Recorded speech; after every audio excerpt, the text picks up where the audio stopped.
Bun găsit! Bruxismul sau scrâșnirea involuntară a dinților este un obicei nesănătos care poate duce la diferite afecțiuni orale și poate provoca dureri de cap și de maxilar. Haideți să aflăm care sunt cauzele bruxismului și care sunt tratamentele pe care le putem urma. Bruxismul este o afecțiune care presupune frecarea sau încleștarea dinților, care apare fie în timpul nopții, atunci se numește bruxism nocturn, fie în timpul zilei și acela ar fi bruxismul diurn. De cele mai multe ori, bruxismul apare din cauza stresului acumulat și a anxietății eventual.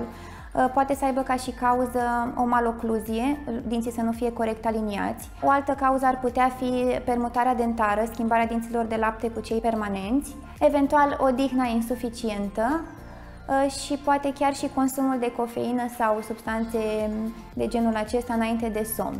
De cele mai multe ori, scrâșnitul dinților presupune frecarea dinților sau chiar doar încleștarea lor, fapt care generează niște leziuni la nivelul smalțului. Smalțul se tocește și apar eventual și mici fracturi sau fisuri ale smalțului, ceea ce presupune că dintele devine mai fragil și mai permeabil la eventuale procese carioase.